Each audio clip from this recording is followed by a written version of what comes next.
en el corazón de la Luisiana del siglo XIX, donde los cipreses se inclinan como viejos secretos sobre el agua negra del pantano y el aire zumba de calor, se susurró una historia mucho después de que cesaran los gritos. Una historia que no está escrita en los libros de la iglesia ni en los registros del pueblo, sino en la médula de quienes vivieron para saborearla. Se trata de dos hermanas educadas, elegantes, generosas, que servían bondad por libras y algo más por tablas.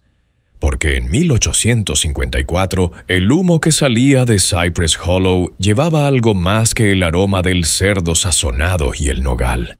Llevaba una maldición, hambre y el terrible precio de hacer la vista gorda cuando la cena sabe demasiado bien como para hacer preguntas. Esta es la historia de Uley y Maybelle Tido, las hermanas caníbales de Luisiana. Antes de adentrarnos en el ahumadero de los horrores, asegúrate de estar suscrito a nuestro canal, donde el verdadero terror no se encuentra en la ficción, sino en lo que la gente decide ignorar.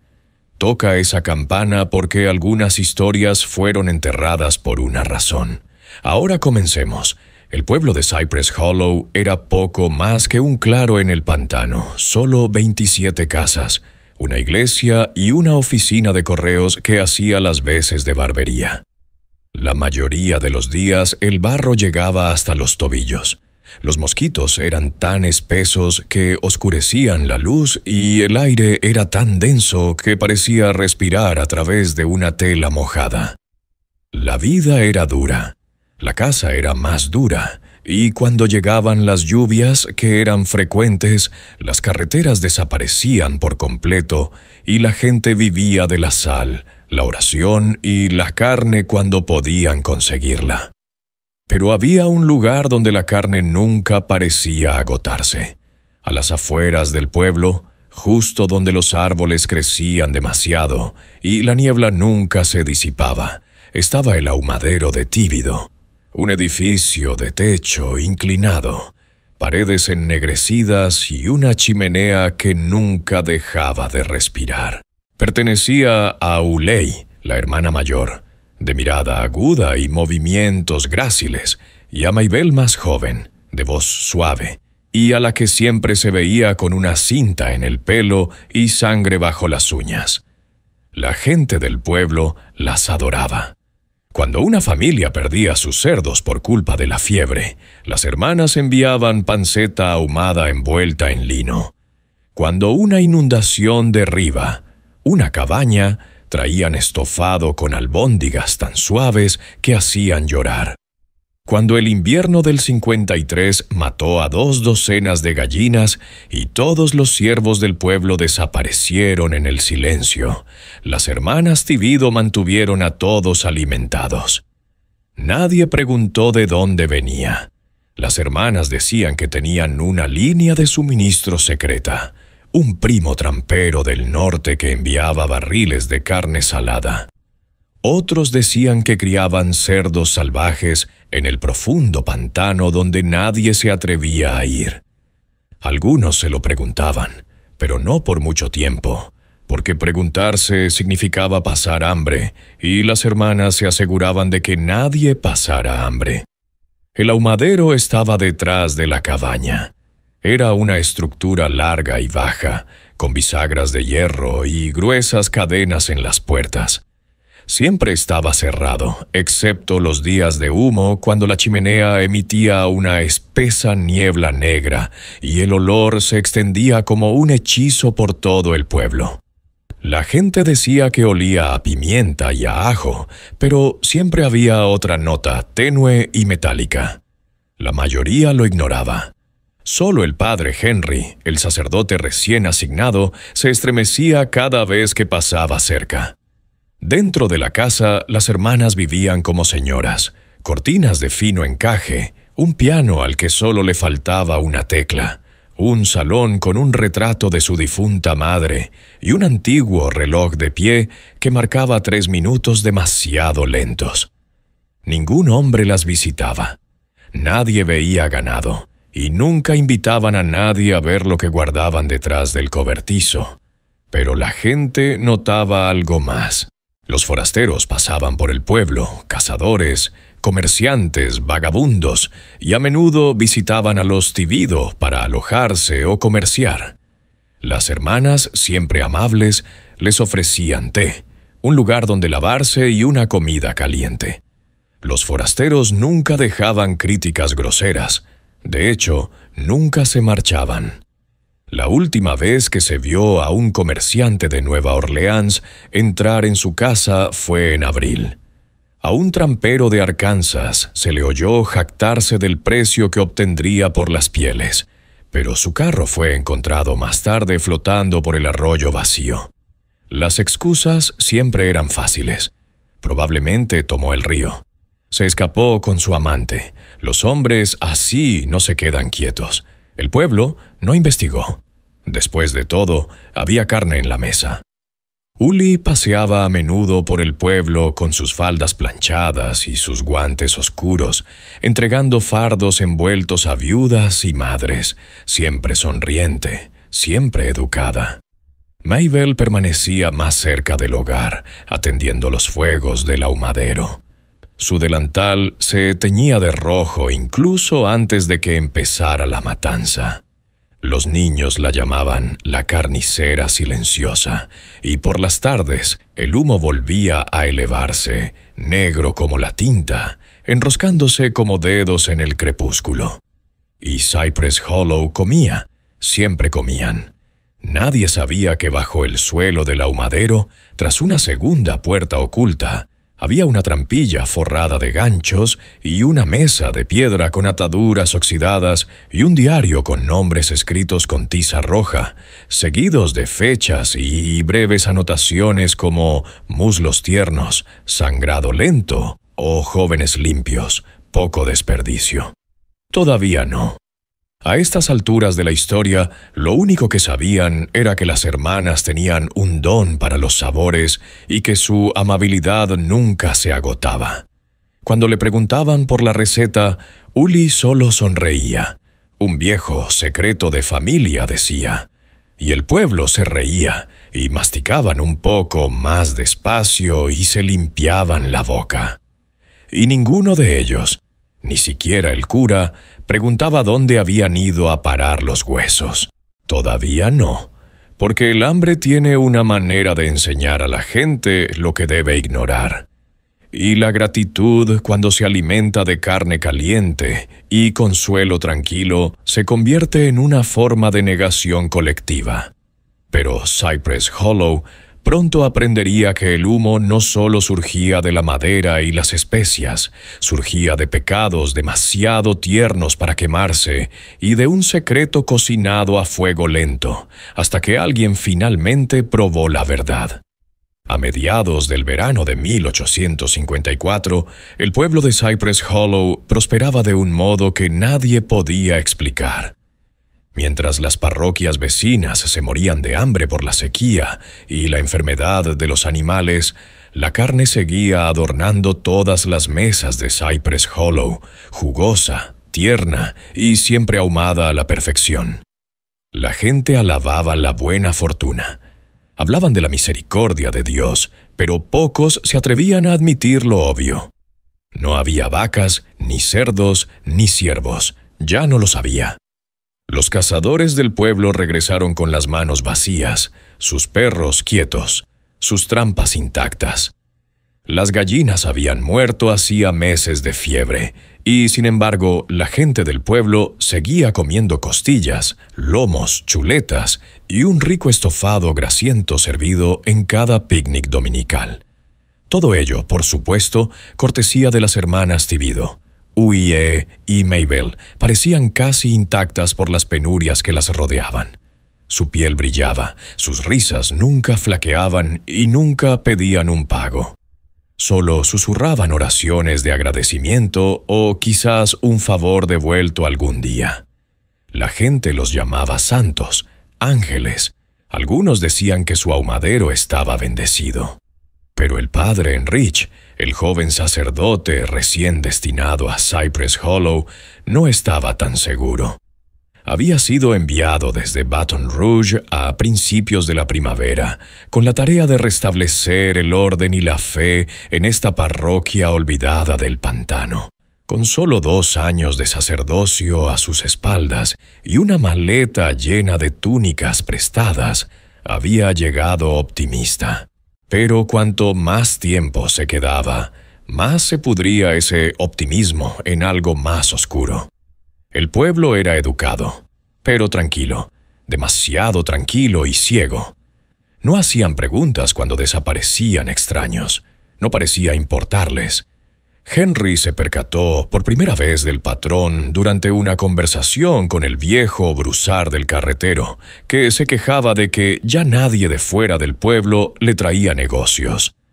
«Vienen por el camino comercial», refunfuñó, «pero no se van». Cuando Henry le preguntó a qué se refería, el hombre solo escupió tabaco en el barro y murmuró: «Pregunta en el ahumadero, siempre comen». Al principio, Henry pensó que no era más que palabrería de pantano, superstición y resentimiento, pero entonces empezó a revisar su registro parroquial. En 4 meses había registrado 6 viajeros desaparecidos, todos los cuales habían sido vistos parando en la propiedad de los Vido. Un mercader de Opelousers, un cazador de pieles que se dirigía al sur, un niño mudo de apenas 14 años en busca de trabajo, una mujer embarazada que nunca llegó a casa de su hermana.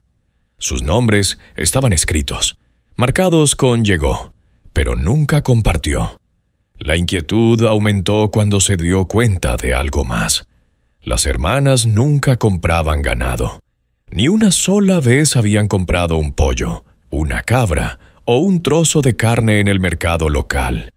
Ningún granjero les había vendido en meses. Sin embargo, la chimenea del ahumadero seguía funcionando día tras día. Hora tras hora, un domingo por la tarde, Henry se quedó detrás de las anchas puertas de roble de la iglesia y vio cómo Mabel cruzaba la plaza con su delantal manchado de sangre, sosteniendo una cesta de mimbre con costillas ahumadas. La colocó sobre la mesa de la reunión comunitaria, sonrió y se marchó. Los niños corrían, las mujeres aplaudían, los hombres se chupaban los dedos. Ni un alma cuestionó su origen. Aquella noche, Henry se sentó solo en los escalones de la iglesia, tratando de expresarlo con palabras, la sospecha, el miedo, lo extraño de todo aquello. El pueblo estaba siendo alimentado, sí, pero no era una bendición, era un soborno. Y algo le decía que el precio ya se había pagado. Más tarde esa semana, un comerciante llamado Elisha Cole pasó por el pueblo. Era rudo, curtido y de mirada aguda, el tipo de hombre que no se asustaba fácilmente. Unr le advirtió en voz baja que no aceptara alojarse con las hermanas dividido. «No comas su comida», le dijo. «Solo pasa de largo». Elías se rió. «Predicador, he pasado por hondonadas más oscuras que esta, 2 dulces mujeres alimentando a los pobres. ¿Me arriesgaré?» Lo vieron entrar en la cabaña de Tibido al anochecer. Por la mañana su caballo aún estaba atado al poste, su carro aún cargado. Pero Elías Cole no aparecía por ninguna parte. Cuando Henry preguntó, la gente del pueblo se encogió de hombros. «Probablemente salió temprano», dijo alguien. «Probablemente tomó el camino del este», dijo otro. Pero Unr había revisado el camino del este, ni huellas, ni carro, ni señales. Y esa noche la chimenea del ahumadero arrojó su habitual chorro negro. Más espeso que nunca. Henry no podía dormir. Abrió las ventanas de la rectoría y sintió arcadas por el olor. Era fuerte, casi dulce como a jamón asado empapado en algo cobrizo. Encendió una vela, se persignó y susurró oraciones por el alma de Elías Cole. Al día siguiente, como si no hubiera pasado nada, La propia UI apareció en la iglesia con una bandeja de lonchas de carne melosa envueltas en pergamino para la congregación. Dijo con una amable sonrisa: «Nos gusta compartir». Henry la miró fijamente tratando de encontrar una grieta en su expresión. Un deslizadojos, pero estaba allí elegante como siempre, con el pelo recogido en peines de plata, la piel pálida y limpia. No había nada monstruoso en ella, nada que acusar. Así que aceptó la bandeja y no la sirvió. En lugar de eso, aquella noche la enterró bajo el jardín de la iglesia con las manos temblorosas. Algo andaba muy mal en Cypress Hollow, y el padre Henry comprendía ahora que el pueblo no quería la verdad. La carne era demasiado buena, las hermanas eran demasiado generosas, y el hambre se había vuelto demasiado familiar. Sabía que el siguiente paso requeriría algo más que rezar. Requeriría pruebas, pruebas que esperaba no encontrar nunca. Pero pronto un niño desaparecería, y todas las dudas serían devoradas. Hay una razón por la que a los niños se les dice que se mantengan alejados de los bosques. No porque los árboles sean peligrosos, sino porque escuchan, ven y nunca olvidan lo que les enseñas. Jack Larrow tenía 10 años. Era enjuto y curioso, con unos ojos demasiado grandes para su cabeza y la costumbre de escabullirse cuando nadie le veía. Su padre, trampero y carpintero a tiempo parcial, lo mantenía a raya.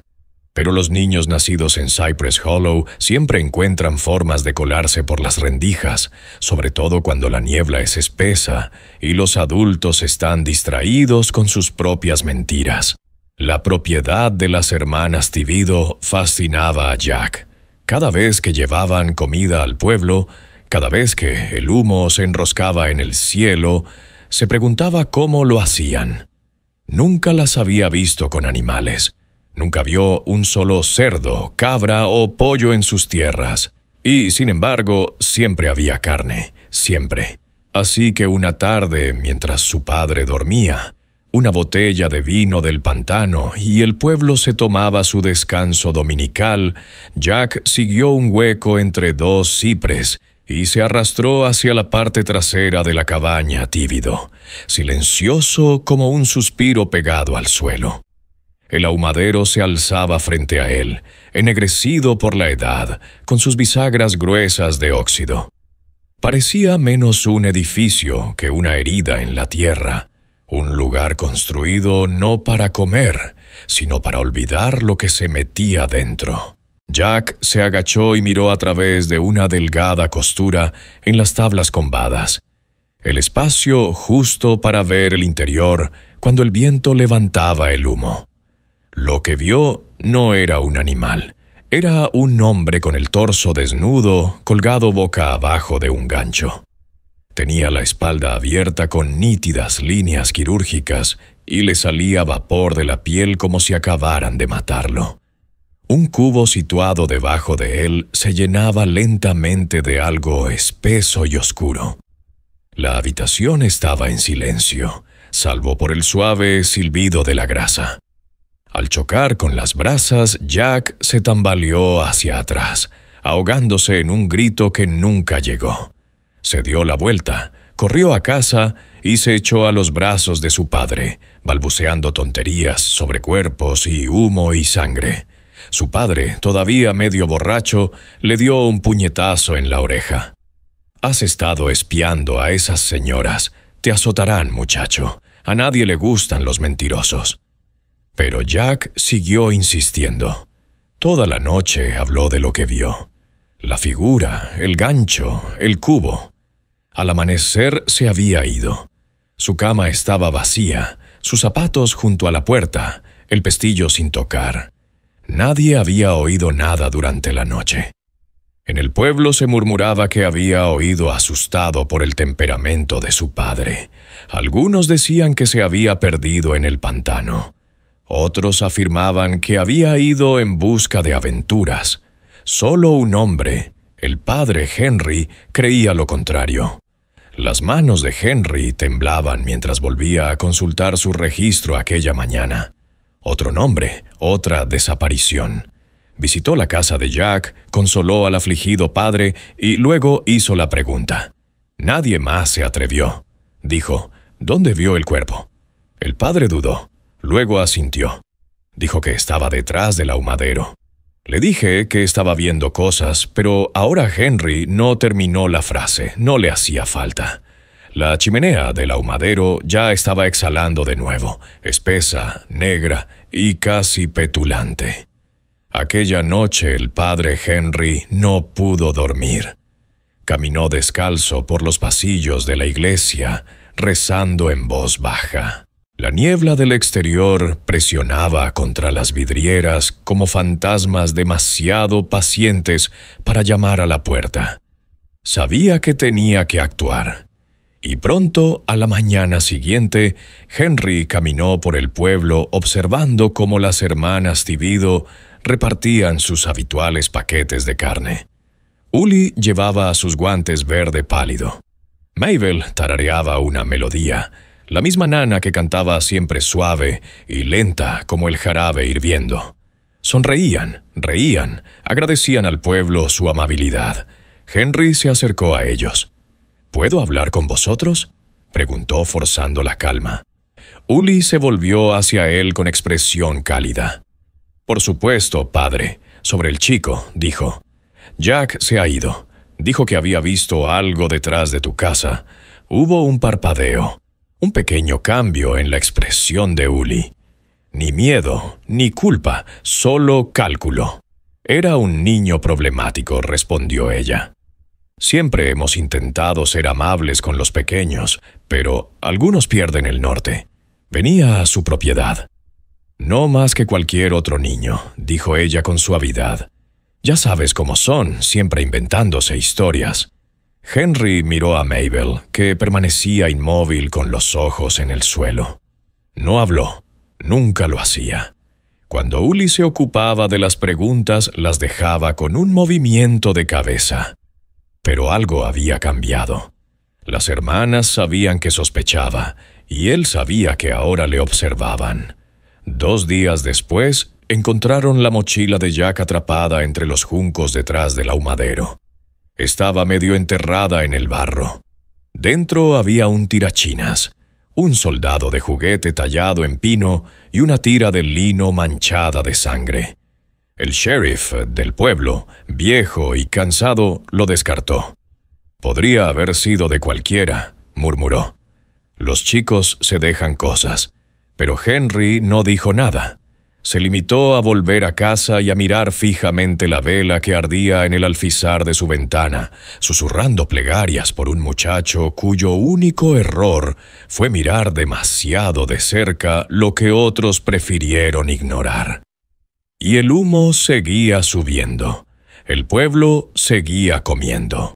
Aún así, nadie se preguntó por qué las hermanas nunca lloraban cuando los niños desaparecían. Porque una vez que pruebas algo demasiado rico para olvidarlo, harás cualquier cosa para que tu apetito no recuerde lo que costó. Nadie vio al padre Henry la mañana que decidió irrumpir en la casa de Thibodeau.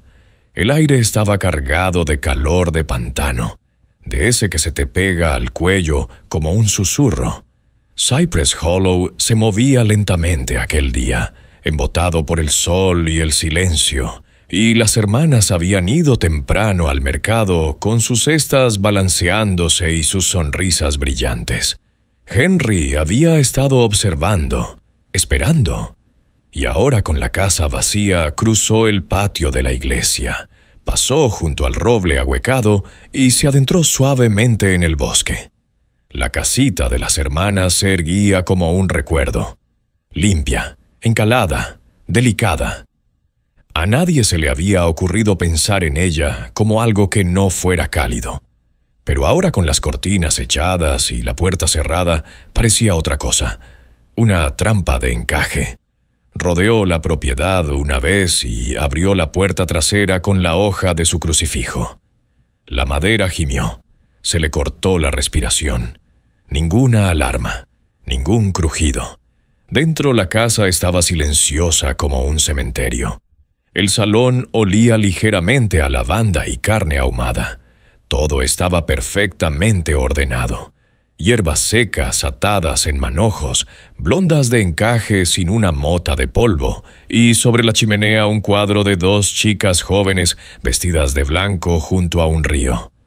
Henry no sabía lo que buscaba, solo que tenía que encontrar algo, una prueba, algo que pudiera llevar a la gente, algo que no pudieran ignorar. Buscó durante casi una hora la cocina, las habitaciones, incluso la despensa. No había nada. No hay puertas ocultas, ni trampillas en el ahumadero, ni huesos en la chimenea. No fue hasta que se fijó en una tabla suelta bajo la mecedora del dormitorio de Mabel que sus manos empezaron a temblar. El suelo tenía un hueco diminuto, deliberado. Metió el crucifijo debajo y lo levantó. Y allí, en la oscura cavidad bajo el suelo, había un único objeto. Un diario encuadernado en cuero, desgastado y resbaladizo por el sudor. Lo abrió. La primera página estaba escrita con letra hermosa y cuidadosa. Esto no es para que lo lea Dios. Esto no es para la culpa. Esto es solo para recordar. Deshizo la página, luego otra. Se le hizo un nudo en la garganta. Cada página tenía un nombre, una fecha y una nota. Eos Talbert, abril de 1847. Amargado, demasiado viejo, seguía gritando. Hilda Ross, julio de 1849. Grasa ideal. Ligera enfermedad antes, pero no importaba. Josiah Payne, mayo de 1850. Sabor fuerte. Tardó más en ablandarse. Valió la pena. Bebé G, enero de 1851. No paraba de llorar. Desperdicio de salmuera. La tinta se manchaba en algunos lugares, pero las entradas eran claras. Cada una de ellas era una persona. Alguien real. Alguien que se había ido. Y en la última página, la tinta aún fresca, apenas seca. Jack Lar-Rowe, septiembre de 1854. Curioso, demasiado delgado, pero dulce y tranquilo, no luchó mucho. Un rey cerró el libro de golpe. Apenas podía respirar. El aire de la habitación le parecía más frío. Le entraron ganas de vomitar, gritar y rezar a la vez. Pero en lugar de eso, guardó el diario bajo el abrigo. Volvió a colocar la tabla en el suelo y dejó la casa tal y como la encontró. De vuelta a la rectoría, cerró las puertas, encendió todas las velas que tenía y se sentó tembloroso ante el altar. No sabía qué le horrorizaba más que las hermanas hubieran hecho esas cosas, o que las hubieran hecho con tanta calma, con tanta belleza, como artistas tomando notas de su oficio. A la mañana siguiente se dirigió a casa del reverendo Arnor, el anciano pastor emérito que había servido a Cypress Hollow antes que él. Arnor abrió la puerta con una bata polvorienta, parpadeando como un hombre poco acostumbrado a recibir visitas. Henry le entregó el diario. El anciano leyó durante largo rato, página tras página, y se detuvo al ver la entrada correspondiente a Tobias Arnor. Noviembre de 1838. Henry vio que se le iba el color de la cara. «Era mi sobrino», susurró Arnor. «Creíamos que se había ahogado». «No se ahogó», dijo Henry. No había nada más que decir. La noticia corrió rápido, pero no fuerte. Los susurros comenzaron en el mercado. Murmullos en el pozo. Las mujeres abrazaban más fuerte a sus hijos. Los hombres miraban la chimenea del ahumadero con tranquilidad. Pero nadie se enfrentó a las hermanas. Todavía no. Aquella noche, Hughie y Mabel volvieron a casa y encontraron la tabla del suelo clavada de forma irregular. No dijeron nada, pero a la mañana siguiente, el padre Henry encontró un paquete fresco de carne ahumada esperando en la puerta de su iglesia, envuelto en papel, encerado y atado con una cinta roja. No había ninguna nota, solo un pequeño botón de color blanco hueso apoyado en la parte superior. Era idéntico al que Jack había llevado en su camisa. Henry no lo tocó, no abrió el papel, quemó todo el paquete en el jardín de la iglesia. El olor se elevó con la niebla nocturna. Al día siguiente, la chimenea del ahumadero estaba más oscura que nunca, y esta vez incluso la gente del pueblo empezó a mirar hacia arriba. Aquel año la cosecha llegó tarde a Cypress Hollow. Los campos rindieron poco, los peces apenas picaban, y la caza desaparecía en los bosques más profundos. El aire del pantano era más pesado de lo habitual, pegajoso, hinchado y espeso, con olor a podredumbre y putrefacción. Aún así, las hermanas Thibodeau prepararon un festín. Siempre lo hacían. Todos los años, el último domingo, antes de que volvieran las lluvias torrenciales, la parroquia se reunía detrás de la iglesia bajo farolillos y toldos de retazos. Las familias traían lo que podían: una jarra de melaza, unas galletas duras, un viejo violín. Pero el plato principal siempre venía de Uley y Maybelle. Esta vez era estofado. Un guiso de carne oscuro, espeso y fragante, con cebollas dulces y patatas doradas cocidas a fuego lento en ollas de hierro negro. Servido con cuidado por Mill, cuyos pálidos labios se curvaban levemente cada vez que ofrecía un cuenco. Y esta vez el padre Henry se negó a comer. Se quedó de pie bajo el viejo roble, observando cómo lo devoraba la gente del pueblo. Cómo reían, cómo tarareaban, cómo se chupaban los dedos y se reclinaban en sus sillas con suspiros de satisfacción. Nunca preguntaban de dónde venía. Pensó en el diario escondido en su rectoría, ahora envuelto en tela y encerrado en una caja de vino. Pensó en los huesitos de la hoguera del jardín. Pensó en el botón, en el paquete y en la mochila de Jack. La verdad estaba al descubierto, pero la verdad no significaba nada sin testigos dispuestos a mirar. Entonces sucedió. Una mujer gritó, no de terror, sino de confusión. Había mordido algo duro, algo enterrado en su estofado. Lo escupió en la palma de la mano. Un botón pequeño, blanco como el hueso, astillado por los bordes, idéntico al que el padre Henry había quemado con un paquete. Un mendigo había llevado un abrigo con esos botones. El viejo Silas, que había llegado a la ciudad hacía semanas y nunca más había sido visto, había mendigado cerca de los escalones de la capilla. Henry le había dado pan. Otros habían fruncido el ceño. Ahora solo quedaban sus botones.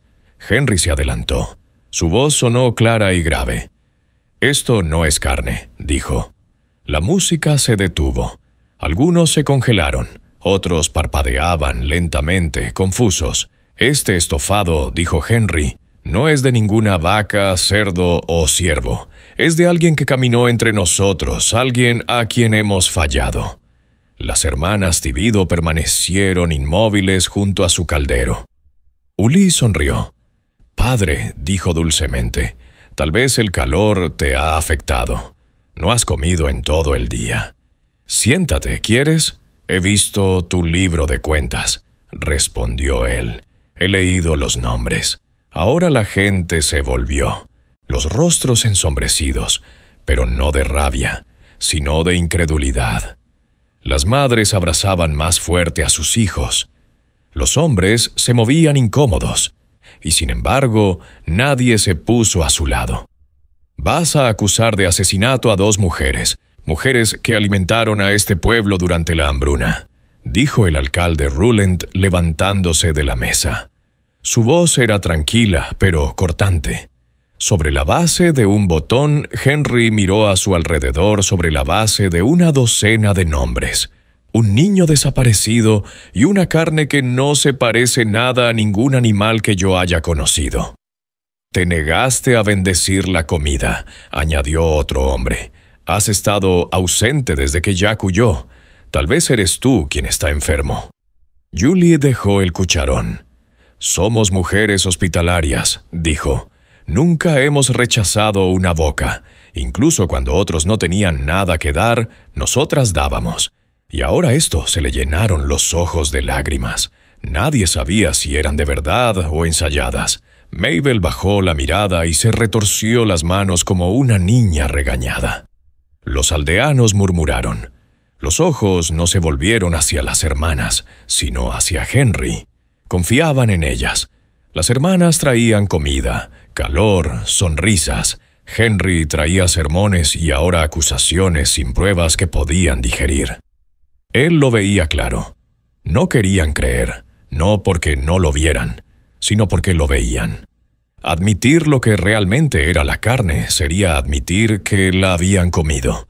Y una vez que conoces el sabor del pecado, o te limpias en la verdad o te ahogas en la negación. Henry se alejó en silencio con su casaca ondeando en la brisa. Detrás de él, el festín se reanudó, más cauteloso, más silencioso, pero se reanudó al fin y al cabo. Aquella noche Henry se sentó solo en la capilla. La luz de las velas temblaba, el diario estaba en su regazo. Susurró los nombres en voz alta, uno a uno. Amos, Hilda, Josiah, Baby G, Jack. Cada nombre le parecía más pesado que el anterior. Fuera, la chimenea del ahumadero brillaba roja contra las estrellas. Y lejos, en el bosque, alguien empezó a cantar una suave y cadenciosa canción de cuna. La misma que Mabel tarareaba siempre cuando removía el guiso. Hay momentos en la vida de un hombre en que la fe no es suficiente. La tercera noche después de la fiesta, el padre Henry había comprendido algo terrible. Cypress Hollow había tomado su decisión. No se levantarían, no acusarían. La verdad era demasiado pesada, demasiado fea para sostenerla. Si quería justicia, tendría que impartirla, no pedirla. Estudió a las hermanas durante 2 días por donde caminaban, cuando salían, cómo cerraban las puertas. Memorizó el camino detrás del ahumadero, donde el viejo cobertizo se inclinaba como una cosa moribunda. Allí lo hacían, no dentro de la casa, no en la capilla de hospitalidad que presentaban al pueblo, sino en la parte de atrás, detrás de las enredaderas y las rosas silvestres, donde los gritos podían ser tragados por la niebla y el humo del pantano. Henry tomó su decisión al ponerse el sol de un domingo. Se quitó el alzacuellos, ensució su casaca y se quitó el polvo de las botas. Se convertiría en lo que más querían las hermanas, un extraño. Al anochecer bajó por el sendero tívido con la cabeza baja y paso lento. Cuando Mill abrió la puerta principal, no levantó los ojos. Se limitó a decir: «Buenas noches, perdí el camino cerca de la ribera. Me preguntaba si tendría un lugar para que un hombre descanse». Mabel parpadeó una vez y luego sonrió. «Por supuesto, pobrecito», dijo en voz baja. «Pase, nunca rechazamos a un alma hambrienta». Le dio asiento cerca de la chimenea y le sirvió té. Fragante, dulce, ligeramente turbio. El tipo de dulzura que cubre la lengua demasiado tiempo. Henry sabía lo que era. Ludinum, aplastado, Valirian, tal vez incluso Belladonna, lo agitó, se lo llevó a los labios y luego lo dejó caer de la mano como en un sueño repentino. Cuando su cabeza chocó contra el reposabrazos, cerró los ojos, pero solo a medias. A través de un resquicio de visión, observó a las hermanas. Ulie entró con una sonrisa pequeña y tranquila. Llevaba el delantal doblado sobre el brazo. La espada brillaba bajo él. «Se quedará», dijo Delgado, murmuró Mabel. «Pero las lenguas limpias, las lenguas de los predicadores son siempre dulces». Las hermanas se movieron hacia él. Le cogieron los brazos con suavidad, casi como amantes que preparan un cuerpo para una boda, no para una carnicería. Henry permaneció inerte, respirando entrecortadamente, cada músculo frío por el control. Entonces Uli se inclinó hacia él y le susurró: «Es mejor cuando no se pelean. La carne cuenta menos. Ese fue el momento. Unre abrió los ojos, empujó a ambas hermanas hacia atrás con tanta fuerza que Maybelle se golpeó contra la pared y se desplomó. Antes de que pudieran levantarse, salió corriendo del salón, abrió de una patada la puerta trasera y corrió hacia el cobertizo. Dentro el hedor era peor de lo que imaginaba. No era el olor de la descomposición, era limpio, clínico, deliberado. Había ganchos en las paredes, cubos, herramientas, cadenas, un desagüe en el centro del suelo y en el rincón más alejado un arcón de madera manchado de oscuro y lleno de moscas. No necesitó abrirlo. Encendió una cerilla y la dejó caer sobre las tablas del suelo empapadas de aceite. El fuego prendió rápidamente. El ahumadero ardió como un hueso seco. En cuestión de segundos el cobertizo ardía en llamas. Henry se quedó fuera con los ojos ardiendo y la piel caliente, pero no se movió. Del interior del cobertizo llegaban gritos. No de animales ni de mujeres, sino de las muchas voces enterradas bajo años de humo y silencio, y por encima de ellas el lamento de las hermanas, alto y furioso, resonando en el hueco. Nos robasteis el rebaño, nos robasteis la sangre. Unre dio tambaleándose mientras el techo se derrumbaba. Las brasas se elevaron hacia el cielo nocturno, brillando como luciérnagas moribundas. La gente del pueblo, alertada por las llamas, corrió, algunos con cubos, otros con horcas, otros solo con horror. Se quedaron mirando mientras el ahumadero se consumía. Después no se dijo nada en voz alta. A la mañana siguiente nadie hizo preguntas. La casa de Ostido estaba calcinada y vacía. No encontraron a las hermanas. El sheriff registró el suceso como un incendio accidental causado por un rayo. No se llevó a cabo ninguna investigación, pero en los rincones más silenciosos la gente susurraba lo que había visto. Las herramientas, los gritos, el hedor. Y aunque no se cavaron tumbas, la culpa quedó enterrada en lo más profundo. El padre Unre abandonó el pueblo en silencio 2 días después, con su diario y una Biblia chamuscada metidos en un saco de tela. Tras él, Cypress Hollow empezó a pudrirse lentamente desde dentro. Pero no todos los incendios purifican. Algunos incendios se exponen, y este había revelado lo que ningún sermón podría jamás. Se suponía que el fuego era el final. Pero cuando el humo se disipó, Cypress Hollow aprendió que algunos finales solo revelan lo que nunca debería haberse ocultado. Al amanecer, todo lo que quedaba del cobertizo de las hermanas dividido era una caja torácica ennegrecida de madera y ceniza. El ahumadero antaño, el orgullo del pueblo, se derrumbó en un montón de ruinas carbonizadas, con su chimenea todavía tosiendo tenues arcillos hacia el pálido cielo de la mañana. Y bajo él, bajo las tablas del suelo, bajo las mentiras, la tierra se abrió. La gente del pueblo llegó lentamente al principio, unos pocos cada vez.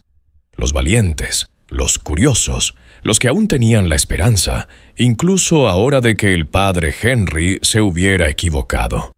Se reunieron en un amplio círculo alrededor de los cimientos chamuscados. Nadie habló, y entonces alguien jadeó. La caja torácica de un niño chamuscada pero intacta se había levantado del suelo reblandecido como una reliquia en busca de aire. A su lado, un fémur del tamaño del antebrazo de un hombre adulto, un cráneo ennegrecido con la mandíbula congelada y junto a él un anillo dorado, abollado e inconfundiblemente grabado. Marta Lovia cayó de rodillas, metió la mano entre las cenizas y levantó el anillo con dedos temblorosos. «Mi hermano», susurró, «es el anillo de Jacob, el que le regaló nuestro padre cuando cumplió 17 años. Desapareció hace 13 años. Dijeron que se ahogó». Levantó la vista con los ojos desorbitados. Odiaba el agua. Otros se adelantaron silenciosos, pálidos. Un hombre se quitó el sombrero y murmuró: «Siempre dijimos que Billy estaba tocado de la cabeza, pero recuerdo que una vez llamó a su puerta para pedir trabajo. Nunca le volví a ver». Una mujer se agarró el delantal y susurró: «Mi tía vino de visita desde Baton Rouge. Se quedó con ellos 2 noches. Dijo que la carne estaba tan tierna que nunca había probado nada igual. Luego se fue. O eso creíamos». Otra voz: «Una vez encontré un zapato en el arroyo detrás de sus tierras, todavía atado, demasiado pequeño para un hombre». Uno por uno, el pueblo comenzó a recordar recuerdos que habían enterrado, preguntas que habían silenciado, sentimientos que descartaron como tonterías. Pero el fuego había hecho lo que ningún predicador, ningún diario, ninguna confrontación podría lograr. Desenterró la verdad hueso por hueso. El padre Henry estaba apartado de ellos, de espaldas a la pared de la capilla, observando cómo se desarrollaba todo. No habló, no se movió. No era un sermón, no era justicia, era dolor y era colectivo. Pronto llegó el sheriff, con el rostro ceniciento y las manos temblorosas. Avanzó a trompicones entre los escombros y dijo: «En voz muy alta, clasificaremos todo esto, identifiquemos lo que podamos, dale sepultura». Pero todos sabían que había demasiados huesos, demasiados trozos, demasiados nombres olvidados. En un momento dado, el sepulturero dejó de contar, pero no antes de llegar a 30. En el centro de todo, Henry vio algo extraño. Una caja de madera medio quemada, pero intacta por las llamas, desenterrada por el calor. Dio un paso adelante y se arrodilló junto a ella. Dentro había docenas de pequeñas baratijas, broches, pañuelos, hebillas de zapatos, anillos, gafas, objetos que nadie echaría de menos por separado, pero que juntos contaban la historia. Trofeos, monumentos conmemorativos, pruebas de que las hermanas no solo habían matado para sobrevivir, sino que conservaban trozos de sus víctimas como muestras de devoción. La delicada letra de Uli estaba grabada en la tapa. Las recordamos en el sabor, no en el nombre. Henry cerró la caja lentamente y susurró: «Señor, perdona lo que ningún hombre puede olvidar». Al atardecer, Cypress Hollow ya no era el mismo. Los niños permanecían en casa. Las puertas se cerraban con doble llave. Apenas se comía. El ahumadero antañó el centro de las reuniones del pueblo.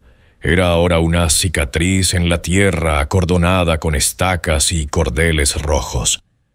Un pueblo que una vez cenó junto en celebración, ahora susurraba en fragmentos.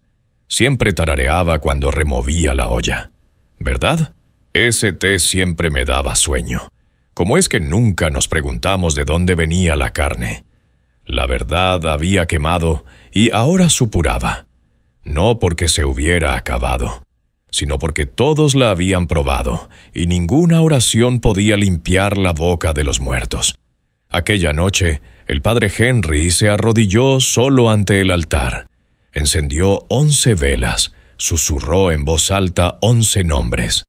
Algunos del diario, otros que conocía del pueblo, otros que nunca aparecieron en ningún libro. Y mientras la llama parpadeaba, lloró no solo por los muertos, sino por el silencio que había permitido que sucediera. Susurró: «Sus huesos no están solo bajo Cypress Hollow, están bajo nuestros corazones y dejamos que se pudran allí». El viento se levantó fuera. Un débil grito resonó en el bosque. No era un fantasma, solo un recuerdo. Pero a veces la memoria es más fuerte que la tumba. Algunas historias mueren con el fuego, pero esta no. Puede que las llamas que consumieron el ahumadero de Tibido en el verano de 1854 devoraran la carne, las paredes y los secretos enterrados bajo el suelo, pero no destruyeron lo que quedaba en la boca de los que habían festejado allí. No quemaron la vergüenza. En las semanas siguientes, Cypress Hollow se convirtió en un pueblo de susurros. Desaparecieron las risas que antes brotaban de los porches durante la cena. El ruido de las cucharas en los cuencos se acalló. Hasta los perros callaban cuando se acercaban las ruinas del ahumadero. Y no importaba qué carne se sirviera, venado, conejo, pato, nada sabía igual. Porque ahora todos se preguntaban. El padre Unre se quedó el tiempo suficiente para presidir 11 entierros, simples cruces de madera plantadas en un campo que nunca fue bendecido, solo contemplado desde la distancia. No escribió ningún diario, no dio ningún sermón final. Cuando le preguntaron por qué se marchaba, no dio ninguna respuesta. Simplemente se adentró en la niebla por el camino hueco, llevando solo su Biblia y un peso que ningún hombre debería cargar. Pero Unre no pudo escapar de la historia. Dondequiera que fuera, Savannah, Baton Rouge, Mobile, la gente acabaría por encontrarlo. No porque conocieran su nombre, sino por lo que sentían a su alrededor. Una presencia, una inquietud que flotaba en el aire como el humo del bosque mucho después del incendio. En todas las ciudades ocurría lo mismo. Alquilaba una pequeña habitación en las afueras de la ciudad. Se quedaba solo unas pocas noches y siempre soñaba con alguien. Empezaba con un olor a carne ahumada. Rico, familiar, nauseabundo. Luego los sueños se volvían más oscuros. La voz de un niño, unos dientes pequeños en la palma de la mano, una puerta de sótano que no se cerraba. Más de una vez, el dueño de una pensión aporreó la puerta de Unre en plena noche. Estabas gritando, decían, suplicando, diciendo nombres que no conocíamos. Pero el padre Unre no daba explicaciones. Se limitaba a bajar la mirada, dar las gracias y marcharse por la mañana. Pronto los pueblos empezaron a hablar en voz baja. Hay un cura que viaja solo. Dicen que está maldito. No envejece mucho. No comas y bendice tu mesa. La comida sabe familiar. Mientras tanto, Cypress Hollow se marchitaba. Las enredaderas invadieron el camino. La capilla cerró. Las ruinas del ahumadero estaban valladas, pero nadie se atrevía a tocarlas. El sheriff se alejó, el mercado se secó y el último niño nacido en el pueblo lloró durante una semana y nunca abrió los ojos. Al final, los cartógrafos dejaron de incluirlo, pero los que una vez vivieron allí recordaban y llevaban ese recuerdo como una segunda lengua, una que se movía cada vez que la carne caía en la sartén, una que retrocedía cuando el humo subía demasiado. En privado, muchos se lo confesaron al padre Henry en los años venideros. «Me gustaba», susurró un hombre borracho y avergonzado. «No lo sabía, pero me gustaba». Otro dijo, «Aún sueño con ella». Uy, sostiene un plato y sonríe. Y quizá lo peor de todo es que a veces he hecho de menos su sabor. En los últimos años de su vida, el padre Henry solo volvió una vez a la hondonada. Caminó entre maleza que le llegaba al pecho. Encontró las cruces erosionadas y podridas. Encendió una vela, la puso en la tierra y pronunció solo 4 palabras, que te olviden. Pero cuando se daba la vuelta para marcharse, lo oyó. No una voz, no un fantasma, solo el viento entre los árboles, y en él un leve zumbido, como una mujer revolviendo un guiso. Dicen que incluso ahora si te paras donde una vez estuvo el ahumadero de Tibido, y la niebla está baja, y la luna pálida, también lo oirás. El zumbido, el susurro de los cuchillos, el sonido de la masticación. Algunos incluso afirman haber visto 2 figuras en la niebla, una alta y otra encorvada, moviéndose entre los árboles con cestas en los brazos. Y otros juran que en los pueblos cercanos a veces desaparece carne de los puestos de carnicería y siempre hay alguien que compra leña.